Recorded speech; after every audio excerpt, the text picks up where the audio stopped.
ومن سيئات أعمالنا من يهده الله فلا مضل له ومن يضلل فلا هادي له وأشهد أن لا إله إلا الله وحده لا شريك له وأشهد أن سيدنا وحبيبنا ومعلمنا ووسيلتنا إلى ربنا سيدنا محمد وعلى آله وصحبه ومن تبعهم بإحسان إلى يوم الدين وسلم تسليما كثيرا. رب اشرح لي صدري ويسر لي أمري واحلل عقدة من لساني يفقه قولي. سبحانك لا علم لنا إلا ما علمتنا إنك أنت العليم الحكيم.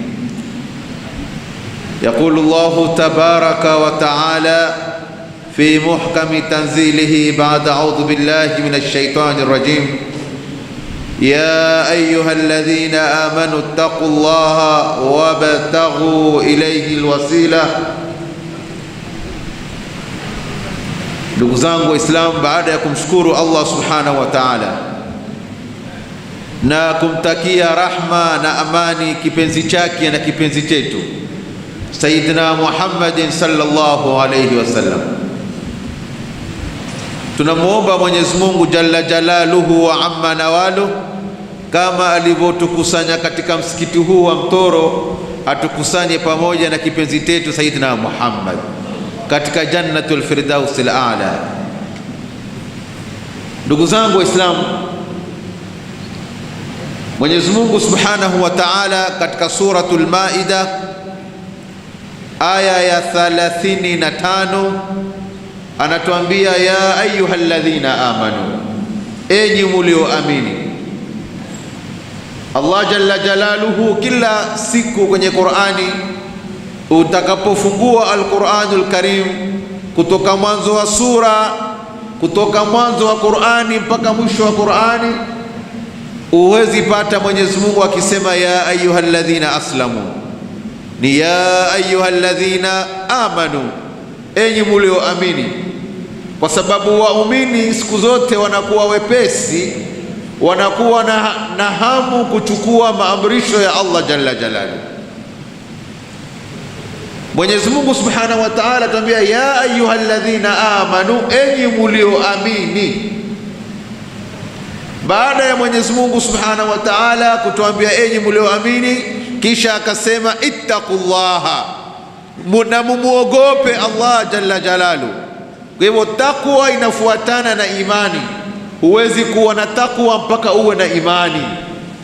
Baada ya kuwa na takwa na kuwa na imani, alafu jambo lingine la tatu Mwenyezi Mungu subhanahu wa ta'ala akatuambia wabtaghu ilayhi alwasila, tafuteni wasila kwa Mwenyezi Mungu subhanahu wa ta'ala, tafuteni njia, wasila wa kukufikishieni kwa Mwenyezi Mungu jalla jalalu.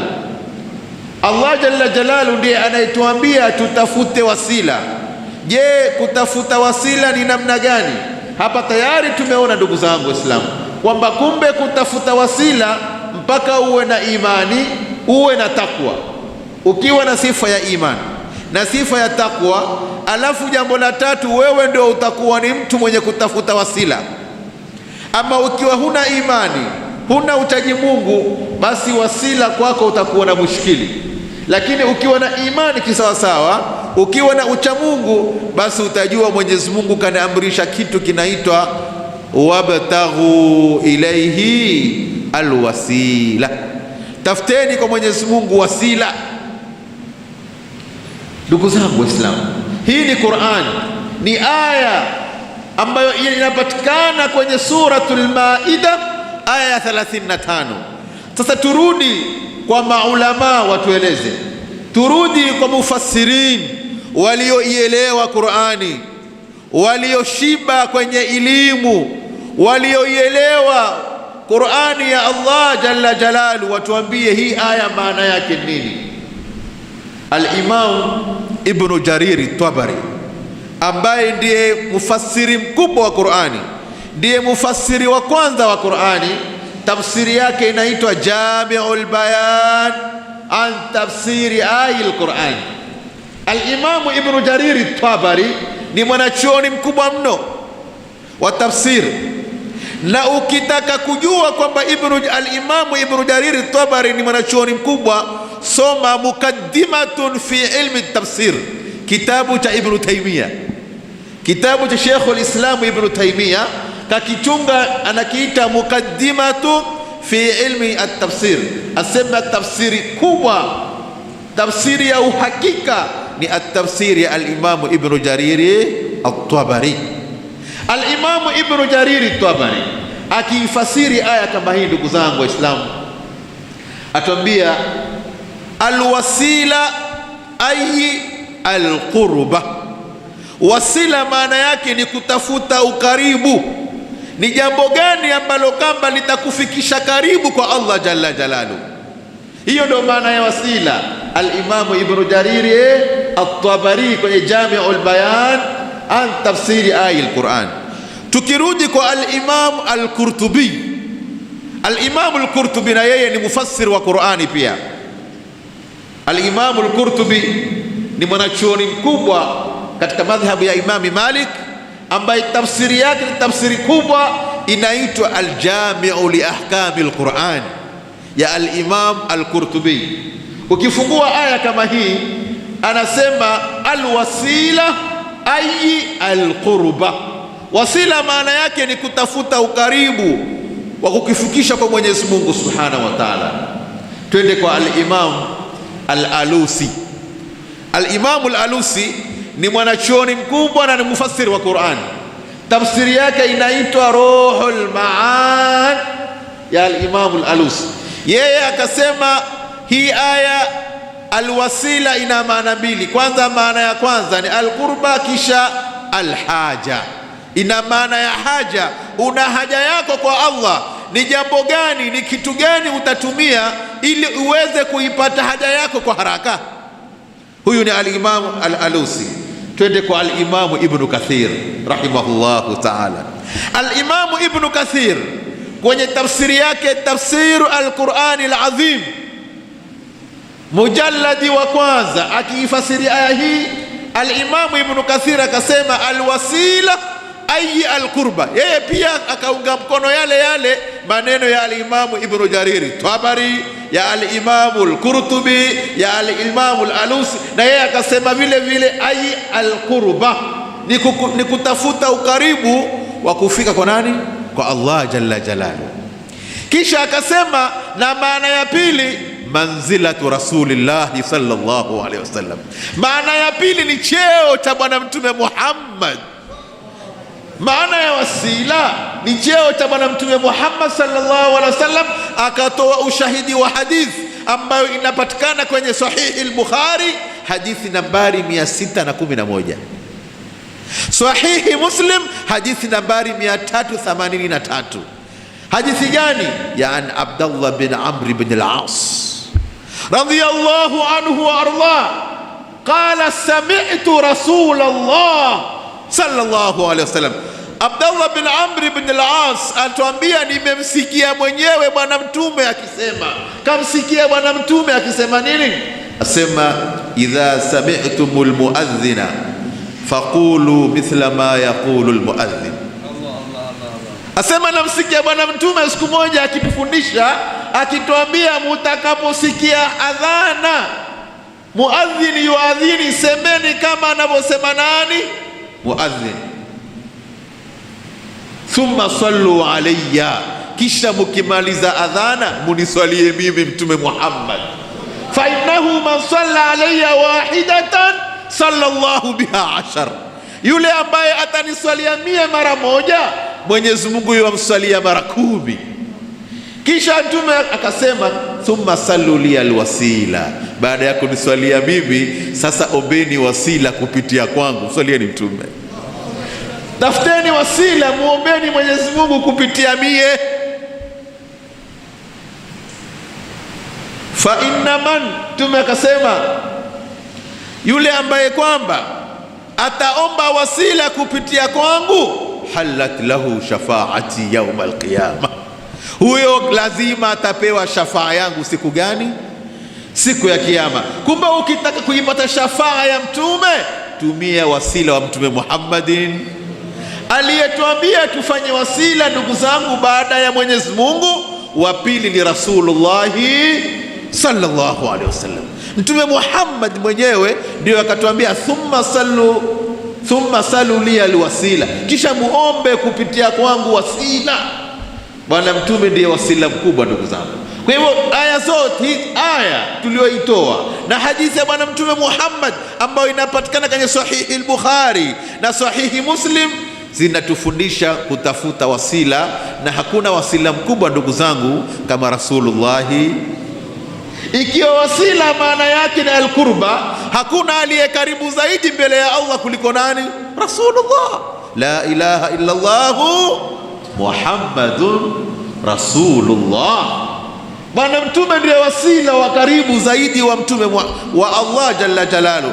Huwezi kumpata Allah bila ya kumpitia Bwana Mtume Muhammad sallallahu alaihi wasallam. Hivi sasa lao atatokea mtu aseme natamani kuwa Muislamu, aje mbele hapa tumsilimishe, tutamwambia aseme nini? La ilaha illa Allah Muhammad. Mpaka Muhammad aingie ndani ndiye awe Muislamu. Bila ya Muhammad hana Uislamu huyo. Hii ndio faida ya wasila, kwamba Bwana Mtume ndio kila kitu. Wasila wetu mkubwa ni Rasulullahi sallallahu alayhi wa alihi wasallam. Kwa hivyo ndugu zangu Waislamu, maulama wote hawa tuliowataja, twende kwa ulama mwingine na yeye kwa sababu ya kutunga muda, al-Imam as-Sawi. Al-Imam as-Sawi fi tafsir al-Jalalain, hashiyatu as-Sawi ala tafsir al-Jalalain, katika aya hii asema nini? Alwasila maana yake nini? Asema wasila maana yake ni kutafuta njia ya kufika kwa Mwenyezi Mungu Subhanahu wa Ta'ala. Ma yatawassalu ilayhi mutlaqan, ni jambo lolote ambalo litakufikisha kwa Mwenyezi Mungu la kheri. Jambo lolote la kheri ambalo litakufikisha kwa Mwenyezi Mungu ni moja katika njia ya wasila. Leo tuna hadithi muhimu tunaitumia, hadithi ya wale walioingia kwenye pango, wakawa ni wenye pango ikafungika, hawezi kutoka. Walisema nini? Hatuwezi kutoka hapa mpaka kila mmoja atawasal na amali yake aliyoifanya. Kila mmoja atawasal kwa Mungu na amali yake aliyoifanya. Na wasila hii ya amali saleh hakuna anaipinga, hakuna anaipinga.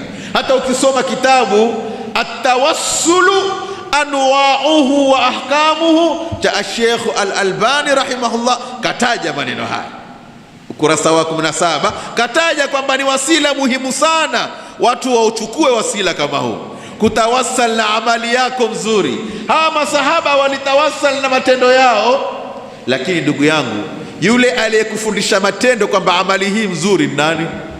Ni Mtume Muhammad.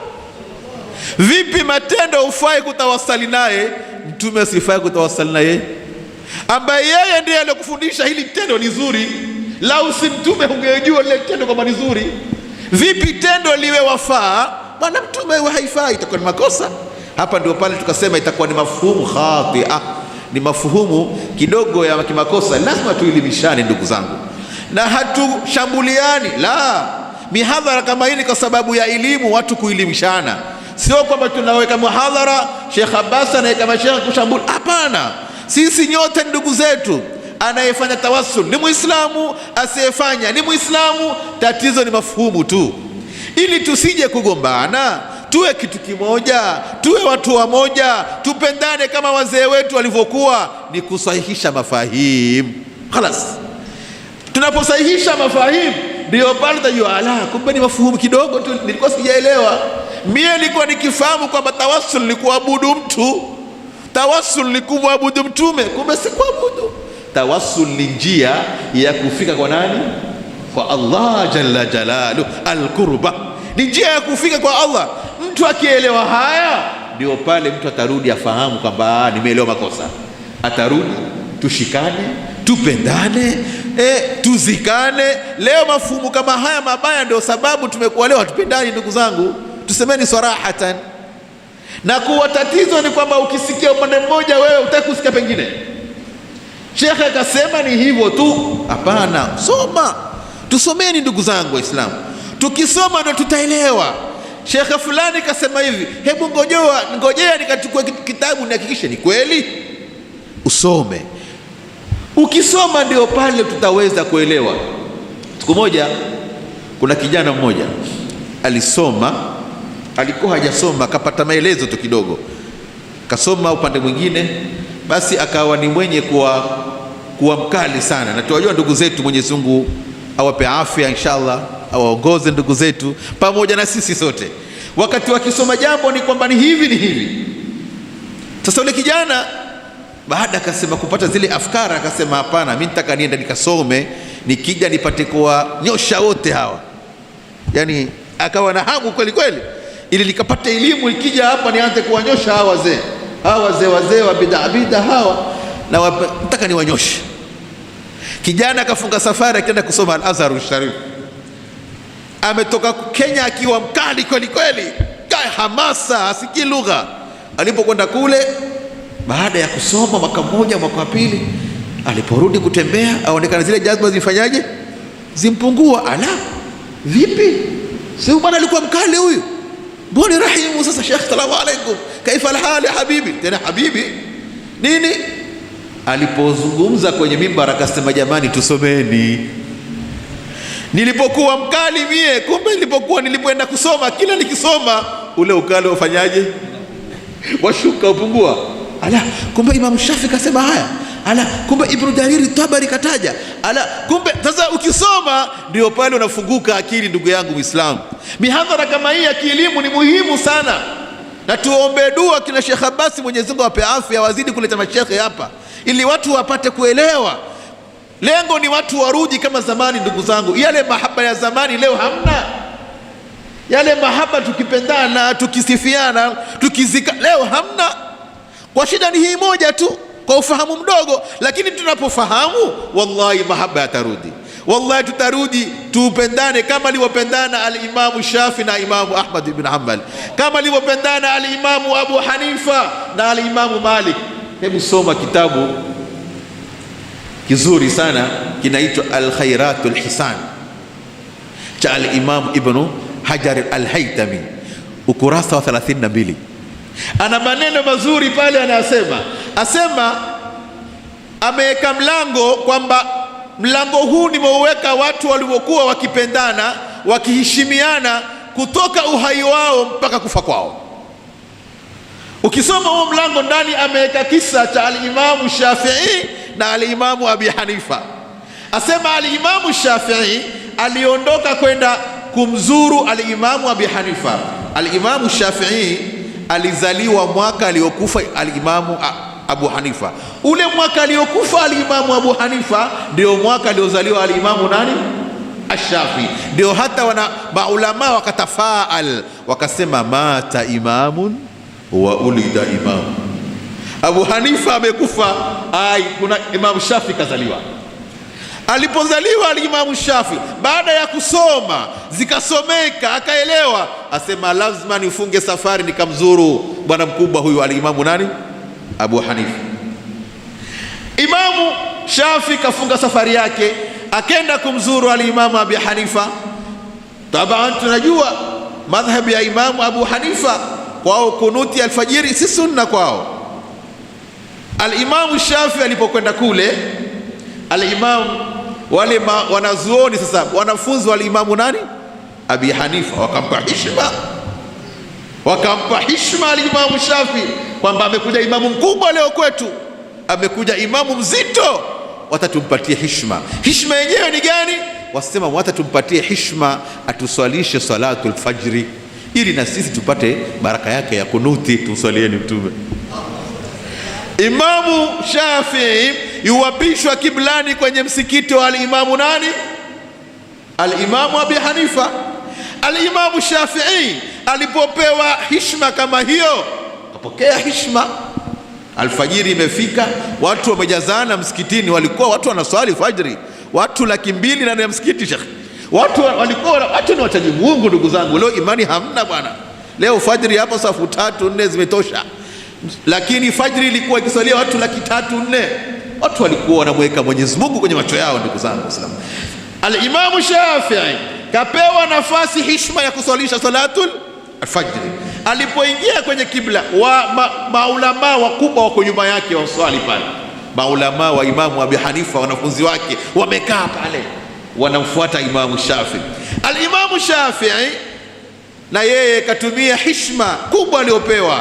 Aliporukuu kwenye raka ya pili, aliposimama, jamaa nyuma huku wanasubiria nini? Kunut. Kila mmoja leo mashaallah, sisi tutapata baraka ya habibi huyu. Imamu Shafi'i akasema la, kwenye roho yake, wacha niwape heshima yao hawa, niwape nini? Akasujudu mpaka chini. Jamaa sasa wakawasema wale nyuma, si huyu kunuti kwake ni sunna, tena sunnatul muakkada. Na ni kweli kunuti ni sunnatul muakkada. Soma kitabu kinaitwa Al-Adhkar ya Imamu Nawawi, ukurasa wa 24, babu al-qunuti fi salati subhi i'lam anna al-qunuta fi salati subhi sunna lilhadithi sahih. Imamu Nawawi anakuambia. Sasa al-Imamu Shafi akaona heshima kama ile iliyopewa, akanenda direct mpaka chini. Baada ya salamu, kupiga salamu alaykum, wanafunzi jamaa wanamuuliza, ya Imam, malaka lam taknut al-yawm, vipi leo bwana, boni dua yako ya kunuti bwana? Asema taadduban li sahibi hadha al-maqam, mimi naacha kunuti kumheshimu mwenye sehemu hii. Al-Imamu nani? Al-Imamu Abi Hanifa. Lao angekuwa ningekaa na yeye tukaelimishana tukamalizana, lakini hayuko, nampa heshima yake. Leo heshima hii ipo, leo mahaba haya yapo. Ni wangapi hawezi kuswali hapa kwamba bwana msikiti kunutu ile bwana, twende sisi bwana? Haya sio dini, hii si dini, hii ni dini. Hii sio dini ndugu zangu, hii ni dini jamani. Dini ni mahaba, dini ni upendo. Unapokwenda msikiti unaswali, unapomwona shekhe unamheshimu. Yote haya yametolewa kwa sababu ya ufahamu mbaya. Ndio maana mihadhara kama hii ikawekwa kwa ajili ya kusafisha mazingira, ili watu wafahamu lengo ni nini. Turudiane kama zamani, kama walivyoheshimiana maulama wakubwa, na sisi leo tuheshimiane, tupendane. Mada yetu ni atawassul. Mtume Muhammad sallallahu alaihi wasallam, yeye ndiye wasila mkubwa. Ukisoma hadith aliyoipokea al-Imamu Tirmidhi kwenye kitabu chake Sunan Tirmidhi, hadithi nambari 3578, Sunan Tirmidhi al-hadith nambari 3578. Nazungumza kwa vitabu na ushahidi. Nataka ndugu yangu kijana anifahamu, anielewe, ili ukitoka hapa ukamkumbatie babako kwamba babangu hujapotea, baba wewe uko sahihi. Umbusu babako, umbusu shekhe lako, hata ikiwa hutaki, lakini mahaba yarudi. Zile fikra za kukufurishana, tuacheni ndugu zangu, wakati sio huu. Tuone kitu kimoja. Hadithi yenyewe ni hadithi ya sahaba Uthman bin Hunayf. Uthman bin Hunayf apokea hadithi ya bwana Mtume Muhammad sallallahu alaihi wasallam, asema siku moja, anna dharira ata nabiyya sallallahu alaihi wasallam, siku moja kipofu alimwendea bwana Mtume Muhammad. Maswahaba kumbe walielewa kwamba bwana Mtume ndiye wasila mkubwa kwa nani? Kwa Allah. Ukitaka mambo yako ya faulu, pitia kwa nani? Kwa Mtume Muhammad. Ndio maana wazee wetu kila jambo lao wamswalia Mtume, harusi zao wamswalia Mtume, matanga yao wamswalia Mtume, kila kitu Mtume, kwa sababu walijua Mtume ndio walioko karibu zaidi kwa nani? Kwa Allah. Hadithi hii, sahaba mtukufu kama huyu akaenda kwa Mtume. Huyu sahaba alikuwa ni kipofu, haoni. Sahaba haoni, kipofu. Alipofika kwa Mtume akamwambia, ya Rasulullah, mie sioni, nataka unifanyie dua nione na mimi. Bwana Mtume Muhammad akampatia option mbili, njia mbili. Njia ya kwanza akamwambia, isbir, subiri, fa huwa khairul lak, itakuwa ni khairi. Njia ya pili akamwambia, ukitaka nitakuombea. Sahaba kila mmoja ataka kuona bwana, kila mmoja yatamani kuona, atamani na yeye aone mazingira. Akamwambia, ya Rasulullah, niombee baba nione. Mtume akamwambia, nenda ukatawadha. nenda ukatawadha. Sahaba akaenda kutawadha. Alipokuja hapa, Mtume akamwambia swali. Baada ya kuswali, bwana Mtume Muhammad sallallahu alaihi wasallam akamwambia, kaa vizuri sasa, omba. Bwana Mtume anamfundisha sahaba aombe ili apate nini? Apate macho aone. Jamani, sikia vizuri maneno ya Mtume Muhammad. Bwana Mtume Muhammad akamwambia, sema hivi: Allahumma inni as'aluka wa atawajjahu ilaika binabiyika Muhammad. Sema haya maneno. Bwana Mtume yomfundisha nani? Sahaba huyo. Sema haya maneno: Allahumma inni as'aluka wa atawajjahu ilaika binabiyika Muhammad. Mwenyezi Mungu, mimi nakuomba wewe, na kwa kupitia kwa nani? Kwa Mtume Muhammad sallallahu alaihi wasallam. Bwana Mtume bado hajakoma hapo, akamwambia, sema ya Muhammad, ya Muhammad. Ala, si ya Allah bwana, ya Muhammad, kwa sababu ya Muhammad ndiye wasila wa kukufikisha kwa ya Allah. Huwezi kumpata ya Allah bila kufia kwa Muhammadin sallallahu alaihi wasallam. Ya Muhammad inni atawajjahu ilaika, Muhammad, nakuelekea wewe, ila rabbi, unifikishe kwa nani? Kwa Allah. Fi hajati hadhi, katika haja yangu hii ya macho sioni ya Rasulullah. Wallahi hadithi inasema yule bwana akaondoka pale na anaona. Tuswalieni Mtume. Anaona, ndugu zangu, hadithun sahihun, ameisahihisha al-Imam al-Albani rahimahullah, asema hadithun sahih. Vile vile al-Imam an-Nawawi katika al-Adhkar ukurasa wa 311 asema hadithun sahih. Haina shaka kwamba Bwana Mtume ndio wasila mkubwa. Ndugu zangu, tutawasal na Bwana Mtume Muhammadin sallallahu alaihi wasallam. Ukiwa una haja, mswalie Mtume. Ukiwa una haja, mtaje Mtume. Ndio walivyokuwa wazee wakifanya. Sasa sisi vijana leo, kwa umafuhumu ambayo ni kimakosa, tukaona wazee hawa hawana dini, hawa wazee hawafahamu dini. Kumbe wazee walikuwa hii dini waielewa zaidi kutuliko sisi. Sisi leo hatuna dini, tuna dili. Dili kwetu ziko nyingi sana. Dini wazee ndio walikuwa nayo, ndugu zangu, na ndio maana wakafaulu, kwa sababu walikuwa kila kitu ni Mtume Muhammadin sallallahu alaihi wasallam. Hadithi hii inatuonyesha kwamba Bwana Mtume Muhammad sallallahu alaihi wasallam yeye ndiye kila kitu. Bal ukisoma Fathul Bari sharh sahihi al-Bukhari mujalladi wa 2 ukurasa wa 495, babu al-istisqai fi khutbati al-jum'a. Fungua mlango sahihi al-Bukhari ama Fathul Bari juzuu ya 2 ukurasa 495, babu al-istisqai fi khutbati al-jum'a.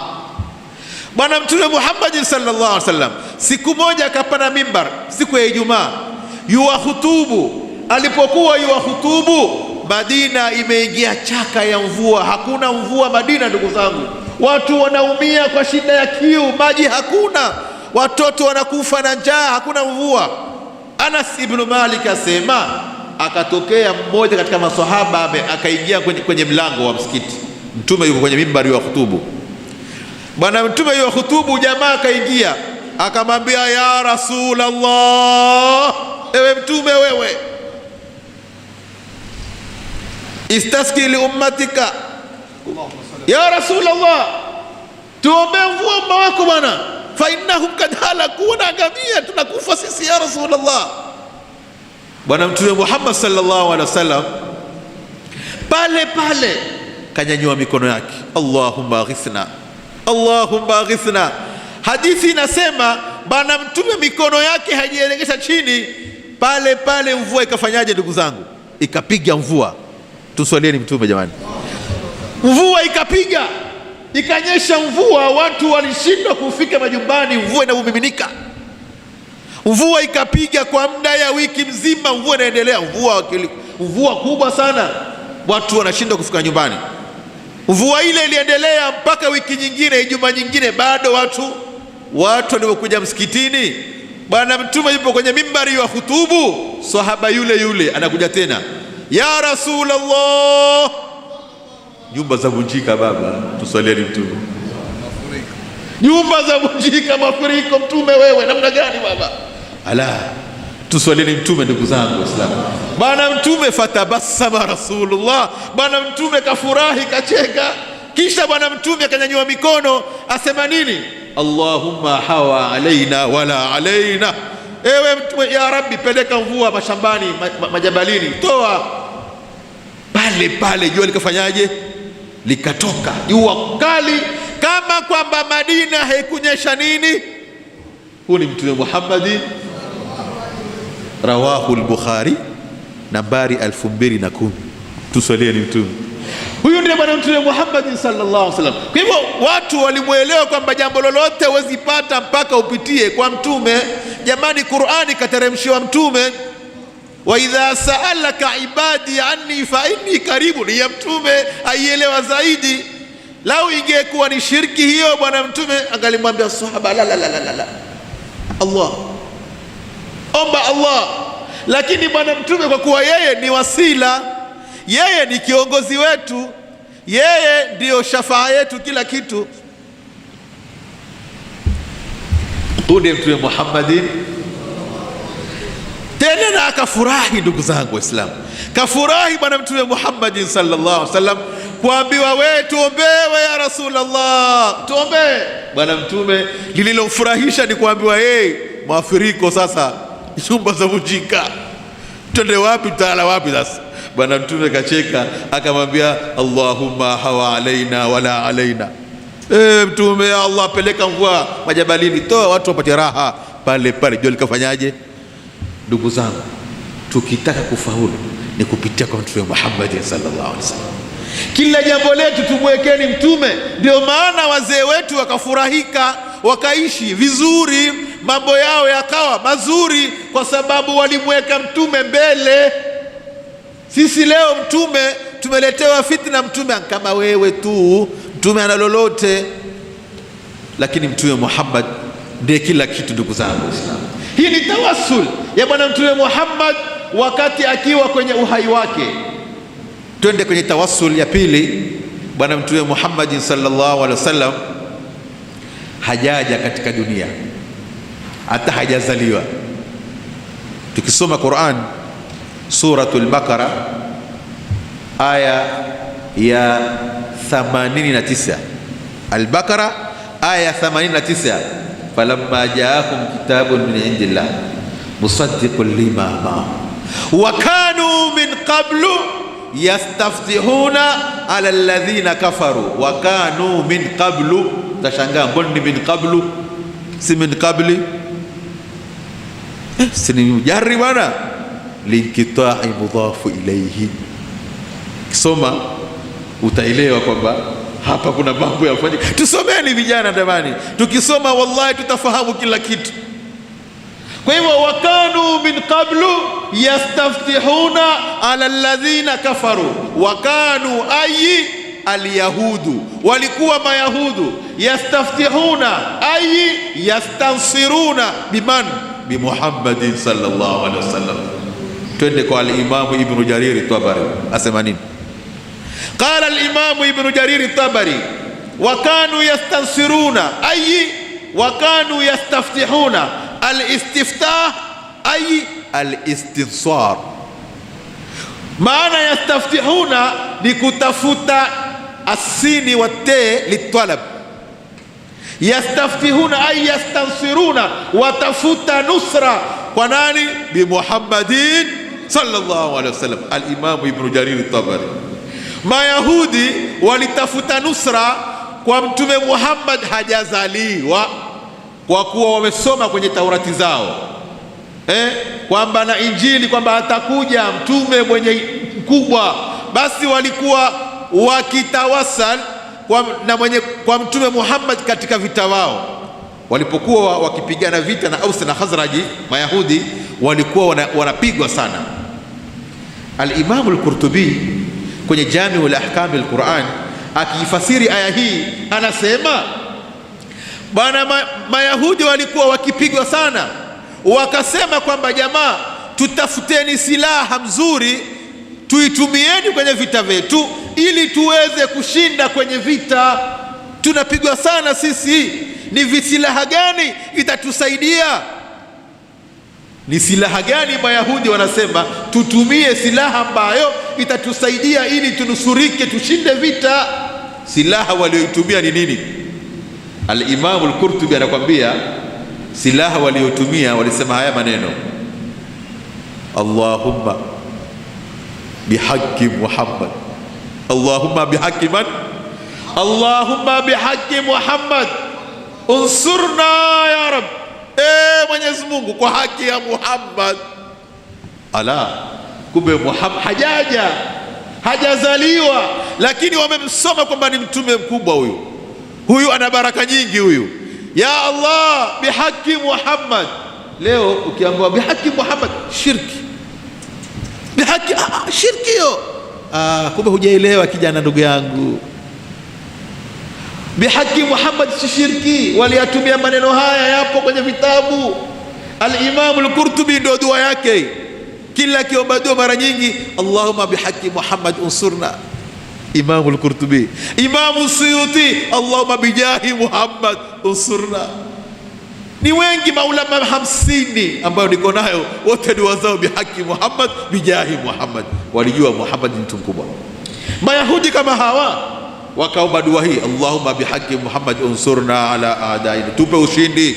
Walipokwenda wakashinda, tusalieni mtume, wakashinda vita. Lakini waliposhinda vita, bwana mtume alipokuja, falamma jaahum kafaru bihi, mtume alipoajilia kwa uhasidi walimpinga. Ndio Mayahudi walivyo, lakini walimtumia kwenye shida, kwenye matatizo walifanyaje? Walimtumia. Lakini baada ya kuja akampinga, ndio sababu nuzuli ya kuteremka aya kama hii. Ukisoma tafsiri ya Ibn Jariri Tabari na Jamu li Hakam al-Quran na Ad-Durr al-Mansur, utapata haya maneno, ndugu zangu Waislamu. Kwa hivyo huu ni ushahidi wa Qur'ani kwamba watu walimtumia mtume, tena si Waislamu, na wakapata haja zao. Vipi wewe unayemwamini mtume? Vipi wewe unayempenda mtume? Ukisema ya Muhammad, Allahumma bihaqqi Muhammad, basi ujue haja zako utazipata kwa haraka mno. Ikiwa Mayahudi walipata haja zao kwa baraka ya mtume, mimi na wewe Muislamu wenye imani ni zaidi, ndugu zangu Waislamu. Aya ya pili inautilia nguvu kwamba watu walitawasal na mtume kabla hajaja. Soma suratul Baqara aya 37, fatalaqa Adamu min rabbihi kalimatin fataba alayhi innahu huwal ghafurur rahim. Hii ni aya. Twende kwa al-Imam al-Qurtubi. Tunazungumza leo elimu. Sitaki kijana kutoka hapa ujue imezungumzwa ni elimu na ushahidi, ili iwe wepesi. Ndugu yangu, urudi, uwe wepesi, rudi kwenye haki, uwe mwepesi kurudi kwa wazee wako. Usiwaone wazee wako wampotea, wazee wako hawana dini. Hujafahamu. Ukisoma utaelewa, ukisoma utafahamu. Leo wallahi, ni vijana wangapi wamekufurisha wazazi wako? Ni vijana wangapi wanawatukana mashehe zao? Shekhe gani bwana ule ana dini bwana, afanya tawassul bwana. Lakini leo tutasoma, tutarudi kwenye vitabu, tutarudi kwenye elimu, tutaona kwamba tatizo ni mimi, si wazee. Fatalaqa Adamu min rabbihi kalimati. Ma maana kalimati? Allah jalla jalaluhu katumia kalimat, sio kalima, kilma. Kalimati ina maana Adamu hapa ana maneno mengi aliyatumia ili apate msamaha baada ya kula ule mti, wala takraba hadhihi shajara fatakuna min adh-dhalimin. Kuna maneno aliyatumia Adam. Ni maneno gani aliyotumia? Moja katika maneno aliyoyatumia Sayyidina Adam ili apate msamaha, al-Imamu Ibn Jarir Tabari anakwambia, wa al-Imamu al-Qurtubi anasema, wa qalat an Ibn Abbas. An man? An Ibn Abbas qala wa qalat taifa. Wamesema maulama wakubwa pote na ulama wengi sana, wanasema nini? Annahu raa maktuban ala sakil arshi la ilaha illa Allah Muhammadur Rasulullah. Sayyidina Adam alipoona kwenye ardhi, kwenye arshi pale imeandikwa la ilaha illa Allah Muhammadur Rasulullah, akasema ala, Muhammad kakutanishwa na Allah, lazima ni kiumbe kitukufu hiki. Hapana, haiwezekani bwana, Muhammad kakutanishwa na Allah, huyu ni kiumbe kitukufu. Akamwambia bihaki ya Allah, bihaki Muhammad, Mwenyezi Mungu, kwa haki ya Muhammad nisamehe. Kapata msamaha Nabii Adam kupitia kwa Sayyidina Muhammadin sallallahu alaihi wasallam. Hii ni Al-Qur'an Al-Karim. Fatalaqa Adamu min rabbihi kalimatin fataba alayhi wa min jumlati kalimatin annahu ra'a maktuban ala sakil arshi la ilaha illa Allah Muhammadur Rasulullah. Tunayoyafanya yana dalili, yana hoja, tena hoja damia, hoja mzito kubwa. Ni kwamba tusomeni, tutaelewa haya. Hii ni tawassul ya mtume kabla hajaja. Tunakwenda kwenye tawassul ya bwana mtume Muhammad baada ya kuwashaondoka duniani, na hapa ndipo penye uzito kidogo. Lazima tuingie ndani kidogo ili tueleze kwa makini sana tawassul ya bwana mtume Muhammad. Pengine pale walipokuja kumwomba mtume kwenye mimbar, si uko hai bwana, kawaombea, sasa hayupo. Tawassul baada ya mtume kuwa ameondoka, ashakufa, ashazikwa, tunaipata kwenye Al-Qur'anul Karim.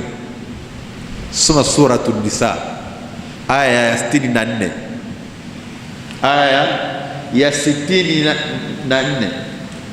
Mwenyezi Mungu Subhanahu wa Ta'ala anatuambia katika Suratul Nisa aya ya 64, Mwenyezi Mungu anasema baada a'udhu billahi minash shaitani rrajim bismillahir rahmanir rahim. Aya inasema kwamba mtume Muhammad sallallahu alaihi wasallam, jauka, watakujia wewe mtume Muhammad, fastaghfirullaha wastaghfara lahumur rasul lawajadullaha tawwaban rahima walau annahum idh zalamu anfusahum. Ukimswalia mtume utakumbuka tu, ukimtaja mtume hata ikiwa haziko utaletewa. Tumswalieni mtume. Walau annahum idh zalamu anfusahum jauka, lau, Mwenyezi Mungu atuambia lau wale ambao kwamba watakaojidhulumu nafsi zao wakafanya madhambi, basi Mwenyezi Mungu asema jauka, wakuje kwako mtume. Jamani, anaomba msamaha si ni Mungu?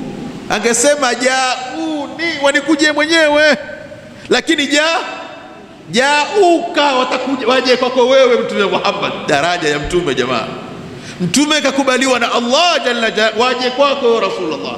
Fastaghfara, waombe msamaha wakiwa kwako, waombe Mwenyezi Mungu msamaha wakiwa kwako. Allah anamwambia haitoshi pia hiyo, wastaghfara lahumur rasul, mpaka na wewe mtume waombe msamaha. Haitoshi, waje kwako waombe Mungu msamaha, haitoshi, mpaka wastaghfara lahum ar-rasul. Wakifanya hivyo, la wajadullaha tawwabar rahima. Lamu ni alqasam, ni taukid, la wajad, wallahi. Wakifanya hivyo watapata msamaha wa Mungu. Lazima ukenda kwa mtume Muhammad, msamaha wa Mungu utaupata kihakika, haina shaka.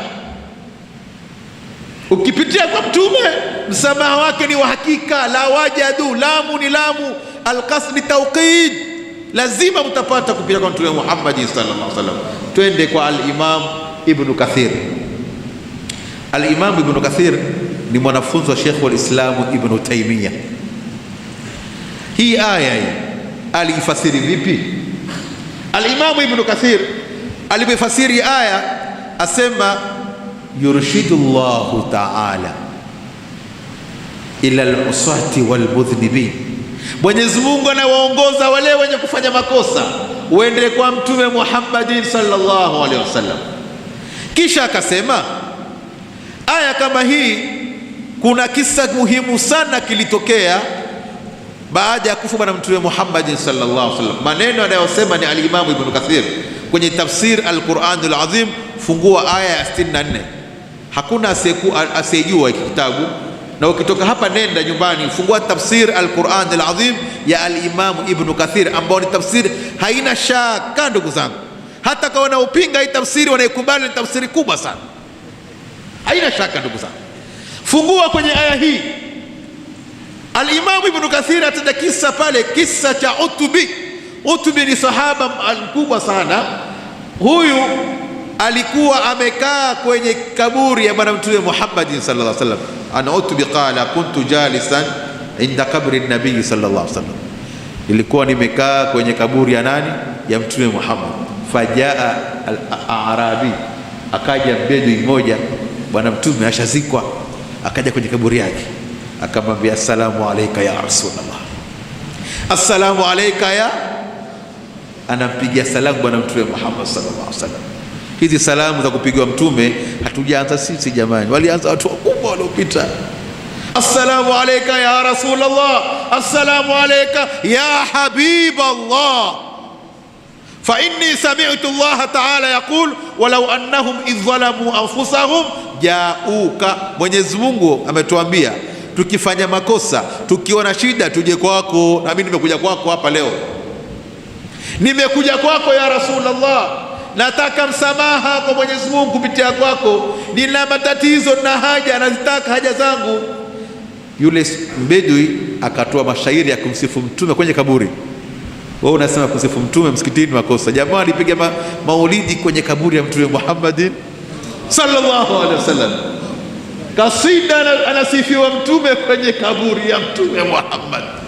Ya khaira man dufinat bilqa'i a'dhumuhu fataba min tibihinna alqa'u wal aqamu nafsi fidaun liqabri anta saqinuhu fihi al'afaf wa fihi aljud wal karamu. Sallu ala rasulillah. Kasida hizi, mashairi haya nilipoenda kuhiji mwaka wa 19, ilikuwa nimeyasoma kwenye kitabu kwamba mashairi haya yameandikwa kwenye kaburi ya Mtume, kuta zake pale. Basi nilipokwenda hija, alhamdulillah, kitu ya kwanza nitakuyathibitisha hayo, nikenda zimeandikwa mpaka leo, tena kwa wino wa dhahabu. Kwa wino wa dhahabu. Anta bikabri anta sakinu, ya nimekuja kwako, nafsi fidaun, nafsi yangu nataka ukombozi kupita kaburi yako ya Rasulullah. Hivi kweli al-Imam Ibn Kathir atakuwa mushrik shahabas? Haiwezekani. Al-Imam Ibn Kathir rahimahullah kweli atatufundisha ushirikina? Hivi kweli al-Imam Nawawi, ukifungua kitabu cha al-Adhkar, babu ziyarati kabri nabii sallallahu alaihi wasallam, kitabu al-Adhkar ukurasa wa 345, babu ziyarati kabri nabii. Na lazima hapa tuwe makini ndugu zangu Waislamu, kwa sababu lengo letu ni kufundishana. Leo kuna vitabu vimebadilishwa. Al-Adhkar ya sahihi ni Darul Minhaj ya zamani, lakini ufungua kitabu Maktabatu Darul Riyadh, huu mlango umebadilishwa, babu masjidi, babu ziyarati masjidi nabi. Ile kaburi itolewa. Inna lillahi, ni mtihani. Imamu Nawawi ameiweka, wewe mtolea kama nani? Imamu Nawawi ameiweka, mwekee mwenyewe, chunga chako. Al-Imam Said Muhammad al-Bidh akwambia chunga chako, badilishe bwana. Mwenyewe al-Imam Nawawi ameweka babu ziyarati kabri nabi. Kwa nini unakuja kumworoshea? Ni khiana ya elimu hiyo. Utakwenda kuulizwa mbele ya Mwenyezi Mungu Subhanahu wa Ta'ala. Kwa hivyo ndugu zangu, kitabu hiki tunacho zote, babu cha kitabu Ar-Riyadha tunacho na Darul Minhaji tunazo. Hatuzungumzi ndugu yangu kubahatisha, tunazungumza kwa ushahidi wa hali ya juu. Ili lengo nataka ni vijana wenzangu warudi kwa wazee wao, wasiondoke wazee wakawa hawana radhi. Hatutaki hivyo, tunawapendeni, tutawapenda vijana. Ndugu, murudi wa wazee wenu, muone kwamba hawajapotea. Hizi ni fikra zililetwa kutugawanya tu, ni fitna zililetwa Mayahudi wapate kufanya yao, lakini wallahi walioyafanya wazee ndio ya kweli. na ndio maana wakawa wazuri, wakafaulu katika maisha yao. Kisa kama hiki, sahaba kama huyu anamuimbia mtume kasida, mtume anasema nikalala kwa furaha. Wajua unaposikia mtume anasifiwa walala bwana, ile hamu ile, unajikuta uko mbali wewe, wajikuta uko Mtoro Karama, wewe uko Madina kwa mtume Muhammad, unajikuta uko Madina kumbe uko Mtoro umekaa hapa. Sahaba kama huyu kapata usingizi, asema faraaitu nabiyya sallallahu alaihi wasallam, nikamuona bwana mtume Muhammadin, kamota bwana mtume usingizini. Al-Imam al-Bukhari kwenye sahihi al-Bukhari, hadithi sahihi, asema mtume Muhammad sallallahu alaihi wasallam anasema man raani fil manami faqad yarani haqqan, atakayeniona usingizini kaniona kweli huyo. Mwenyezi Mungu atujalie tumuote mtume, Mwenyezi Mungu atujalie tumuote bwana mtume Muhammad sallallahu alaihi wasallam. Asema ukimuota mtume usingizini ni kweli umeniota. Huyu sahaba kamuota mtume, bwana mtume anampatia maelekezo. Maelekezo gani aliyopewa? Je, huyo aliyekuja kufanya shirki bid'a? Sikia maelekezo ya mtume Muhammad, anamwambia mfuate yule sahaba, mfuate, wa abshiruhu anna Allah kad ghafara lahu, na umpe habari njema kwamba msamaha ashaupata na shafaa yangu siku ya kiyama ataipata, sijali. Tuswalieni mtume. Leo tunakataza kwenda kwa mtume Muhammad kaburini jamani, tuambiwa ni shirki ndugu zangu. Hapana, ni mafuhumu makosa, tuelewane ndugu zangu. Bali ukisoma kitabu cha Ashifa bitaarifi huquqi al-Mustafa cha al-Imam Qadhi Iyadh, ukurasa wa 63, babu ziyarati kabri nabii sallallahu alaihi wasallam. Ukisoma kitabu kama hiki, al-Imam al-Qadhi Iyadh asema anna hurmata an-nabii sallallahu alaihi wasallam ba'da mautihi wa ta'dhimihi ba'da mautihi ka hurmatihi hayya, heshima ya bwana mtume baada ya kufa kwake iko pale pale. Bwana mtume bwana hajafa kama tunavyokufa sisi. Bwana mtume yupo hai kaburini. Ukitaka kujua yupo hai, soma sahih silsilatu sahih cha Sheikh al-Albani, hadithi ya Anas ibn Malik. Bwana mtume anasema al-anbiya'u ahya'un fi kuburihim yusallun, mitume wote wapo hai kaburini tena wanasali. So hadithi sahihi sahahu al-Albani. Alhamdulillah, alhamdulillah Sheikh Abbas, alhamdulillah.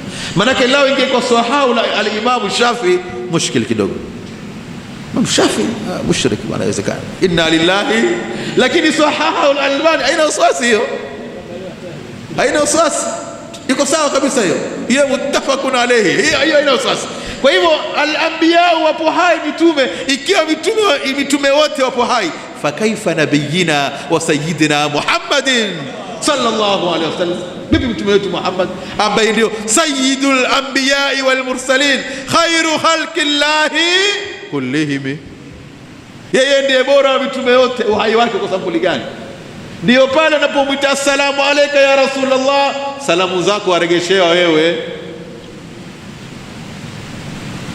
Ataja al-Imam Qadhi Iyadh kisa kimoja kizuri pale, ukurasa wa 63, mujalladi wa kwanza, al-Ashifa bitaarifi huquqi al-Mustafa, babu ziyarati kabri nabii. Utapata haya maneno, ama babu fi ta'dhimihi nabii sallallahu alaihi wasallam ba'da mautihi. Imam Qadhi Iyadh asema Abu Jaafar siku moja kwenye Madina pale kakutana na Imamu Malik. Al-Imam Abu Jaafar yuwakutana na Imamu Malik, akamwambia ya Malik, je, nikiomba dua zangu hapa nimwelekee mtume ama nielekee kibla? Abu Jaafar anamuuliza nani? Imamu Malik. Imam Malik anamjibu nini? Asema vipi utauonosha uso wako kwa mtume wako, wa huwa wasilatuka wa wasilatu abika Adam. Abu Jaafar, namna gani bwana? Mwelekee mtume na uombe dua yako. Jamani, haya maneno kayataja ni al-Imam al-Qadhi Iyadh. Mamjua al-Imam al-Qadhi Iyadh? Twende kwenye kitabu kinaitwa Siyaru A'lami Nubala, mujalladi wa 13 ukurasa wa 225. Tuswalieni Mtume. Al-Imamu Dhahabi anamueleza al-Imamu Qadhi Iyadh nani, asema huwa imamu al-hadithi fi zamanihi. Huyo ndio imamu mkubwa wa hadithi wakati wake. Imamu wa hadithi al-Qadhi Iyadh anakwambia ukitaka kuomba, ukitaka Madina, muelekee Mtume Muhammad sallallahu alaihi wasallam. Hivi kweli jamani, al-Imamu Maliki atatuamrisha ushirikina? Al-Imam Abu Jaafar atafanya ushirikina? Al-Imamu Qadhi Iyadh atafanya ushirikina? Ndio pale ikasema, vijana tusomeni, turudini tusome. Na hii mihadhara tumeifanya kwa ajili, tunataka vijana warudi jamani, wakae wafuate silsila ya wazee wao ili tufaulu. Hizi ni fitna zimeletwa kutuharibia Uislamu wetu. Yale mahaba leo yameondoshwa kwa ajili ya hizi fitna. Ndio maana mihadhara kama hii tutafanya, sio kwamba tunashambulia, narudia tena, la, tutafanya kwa ajili ya kuwasomesha ndugu zetu, ya kuwaelimisha ndugu zetu. Hatuwalazimishi, isipokuwa ipatikane adab, ipatikane heshima, ipatikane ihtiram, tuheshimiane kwamba masala kama haya yapo. Ile masala ya kudharauana, ya kuwaita wazee ni makafiri, tuache, turudi kama tulivyokuwa. Al-Imam Ibn Kathir kwenye kitabu chake Al-Bidaya wa Nihaya, mujalladi wa 6 ukurasa wa 321, anaelezea habari ya maktalul Yamama, vita vya Yamama, vita vya Musailamatul Kadhab. Baada ya bwana mtume kufa, Sayyidina Abu Bakar alitoa jeshi likiongozwa na Khalid ibn al-Walid. Khalid ibn al-Walid anaongosha jeshi kubwa sana. Jeshi lile walipokwenda kupigana, yasemekana Waislamu kidogo walilemewa sana. Waislamu wakatafuta msaada. Ni msaada gani Waislamu waliutumia kwenye vita vile? Maneno anahitaji ni al-Imam Ibn Kathir kwenye kitabu chake Al-Bidaya wa Nihaya, mujalladi wa 6 ukurasa 321. Vile vile Tarikh at-Tabari ya al-Imam Ibn Jarir at-Tabari, mujalladi wa 8 ukurasa 517. Tusalieni Mtume. Atuelezea ni msaada gani walioutumia hawa. Msaada walioutumia masahaba baada ya kuwa wamelemewa, walijua kwamba wasila wetu ni Mtume Muhammadin. Wasila wetu kushinda hapa ni Mtume. Ikiwa Mayahudi walimtumia Mtume wakashinda, vipi sisi masahaba? Wakasema nini? Wa Muhammada, ewe Muhammadi wewe. Wanamuita nani hao? Mtume Muhammad, wanatawassal na Mtume Muhammad. Ibn Kathir yasema kwa baraka ya Mtume Muhammad Mwenyezi Mungu kateremsha malaika, walishinda vita Waislamu. Tumswalieni Mtume. Kupitia kwa nani? Wa Muhammada. Ndugu zangu, huu ndiye mtume wetu jamani, huu ndiye wasila wetu. Tukimshika yeye hatuanguki na mambo yetu yatakuwa ni yenye kufaulu. Kisa cha sahaba mtukufu Abdullah bin Umar. Kisa hiki anakitaja al-Imam Ibn al-Qayyim al-Jawziyya kwenye kitabu chake Al-Wabil Sayyib ukurasa wa 191. Kisa hiki anakitaja al-Imam Ash-Shawkani kwenye kitabu chake Tuhfatu Dhakirin ukurasa 401. Kisa hiki anakitaja al-Imam An-Nawawi kwenye kitabu chake Al-Adhkar ukurasa wa 475. Kisa hiki anakitaja al-Imam Ibn Taymiyyah kwenye kitabu chake Al-Kalimu Tayyib ukurasa wa 25. Kisa hiki anakitaja al-Imam al-Bukhari Al-Adab al-Mufrad ya al-Imam al-Bukhari ukurasa 77. Kisa hiki anakitaja al-Imam al-Qadhi Iyadh kwenye kitabu chake Ash-Shifa juzuu ya 2 ukurasa wa 18. Kisa gani hiko? Kisa cha Abdullah ibn Umar ni kisa kikubwa sana. Abdullah ibn Umar alipoza mguu. Mtu alipoza, amekaa mguu umepoza, hawezi kutembea, umekufa ganzi, mguu umepoza kabisa. Sahaba Ibn Abbas amekaa na yeye. Ibn Umar hawezi kunyanyuka, mguu umepoza, hawezi kunyanyuka. Ibn Abbas anamwambia sahaba, anamwambia Ibn Umar, udhkur ahabba an-nas ilayka habib, udhkur ahabba an-nas, taja yule unayempenda, mtaje yeye, hapo ndio utanyanyuka wewe. Sayyidina Ibn Umar akasema ya Muhammad, ya nani? Allahumma salli wa sallim alayhi, akamtaja mtume Muhammad, kisa ya Muhammad, fakaannahu nashata min iqarib, pale pale akawa ni mwenye kunyanyuka na kutembea kwa baraka ya Muhammad. Jamani, masahaba maulama 7 nimewatajia: al-Imam Ibn al-Qayyim, al-Imam Ibn Taymiyyah, al-Imam al-Qadhi Iyad, al-Imam Suyuti, al-Imam al-Shawkani, al-Imam an-Nawawi, al-Imam al-Shafi'i. Ni wengi nikataja hapa, kisa maulama 17 ambao nimewaandika mimi na vitabu vao na ukurasa. Nikitaja wakati utatupita, ukitaka nifuate nitakupatia baadaye, kukuonyesha kwamba mambo ya mtume, kutawassal na mtume, walianza masahaba, walielewa bila ya mtume hatuwezi kufika kwa Mungu, haja zetu haziwezi kidhiwa na Mwenyezi Mungu Subhanahu wa Ta'ala. Bali ya mwisho ni tawassal ya siku ya Kiyama. Ndugu yangu, peponi huingii bila kupitia kwa mtume Muhammad. Soma hadithi sahihi al-Bukhari, hadithi nambari 7510, sahihi al-Bukhari, hadithi ya shafaa, hadithi ya Anas ibn Malik asema, hadathana an-nabiy sallallahu alaihi wasallam, mtume katuelezea mwenyewe, atuambia watu siku ya Kiyama watakimbia, watakusanyika kukimbia kutafuta njia ya kuingia peponi, ya kufika janna. Watakwenda kwa Adam, watu wote wa mwanzo na wa mwisho watakusanyika kutafuta pepo, watakwenda kwa Adam, ya Adam ishfa lana, ya Adam tumekuja kwako, tataka shufaa. Adam anawaambia lastu laha, mimi si yangu hiyo, hapo siwezi bwana. Idhhabu ila Ibrahim, endeni kwa nani? Kwa Ibrahim. Jamaa mbio na hiyo masiku ni mwaka mzima watu waitafuta, tumtafute Adam. Sasa Ibrahim, tukenda kwa Sayyidina Ibrahim, ya Ibrahim ishfa lana, asema lastu la, mimi si mwenyewe bwana. Idhhabu ila Musa, Ibrahim naye tupeleke kwa nani? Kwa Musa. Twende kwa Musa, ya Musa ishfa lana. Musa asema lastu ana lastu la, mimi si mwenyewe. Idhhabu ila Isa, twende tena mwendo, tunakwenda kwa Isa. Isa asema lastu laha, mimi siipo hapo. Idhhabu ila Muhammadin, Allahumma sallallahu, endeni kwa mwenyewe mtume Muhammad. Sote tuelekea huko na nyende huko, tunakwenda kwa mtume Muhammad. Tukifika kwa mtume, je, mtume atasema nini? Lastu laha? Hapana, ana laha. Allahumma salli wa sallim alayhi. Ana laha, ana laha, tena mara mbili, si mara moja.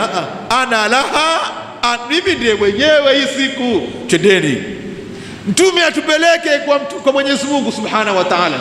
Bwana mtume akifika kwa Allah aambiwe sal tu'ta ya Muhammad, omba upewe, washfa tushafa, omba shifani yako leo.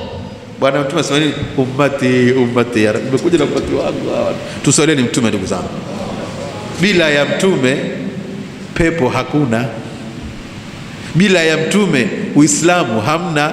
Kwa hivyo tusidanganye ndugu zangu vijana, ni mafumu haya. Ndio maana tukasahihisha leo, ili ukitoka hapa wende ukafungue vitabu, hakikishe na nenda ukasome, hakikishe. Ukikosa, mimi niko hapa, niko siku 2 kwa ajili haya mambo. Ukiwa hujaona njoo uniambie Sheikh, haya hakuna. Lakini ukiwa umeona usifiche haki, njoo ambie Sheikh Abbas, nimefurahi bwana, leo nitafanya tawassul inshallah taala. Kwa hiyo ndugu zangu Waislamu, mada ya tawassul ni kubwa, ni pana sana. Vitabu nilionavyo ni 120. Leo nikizitaja hapa wakati mpaka alfajiri, lakini tutosheke na haya inshallah, kwa ajili ya kupata baraka ya Mtume Muhammadin sallallahu alaihi wasallam. Tutakoma hapa tukimwachia ndugu yetu kipenzi chetu Sheikh Abbas Ikiwa kuna swala ama kuna lolote, inshallah taala Mwenyezi Mungu Subhanahu wa Ta'ala atutakabalie kila la kheri na atufungulie milango ya kheri na atupe afya na umri katika kheri. Assalamu alaikum wa rahmatullahi wa barakatuh.